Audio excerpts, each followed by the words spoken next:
I like to take macro photography, taking photos where things that close up. I do see some similarity between photography and daily work. I'm an architect in AMD and I'm working in the multimedia hub. It's fun when you only see that tiny portion of the picture and you can able to see all the details. Just like at work, sometimes when we solve a problem, we'll have to look at very micro architecture of things.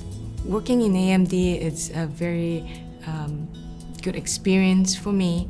I was mentored by a lot of great talent engineers, and having different perspective is very important.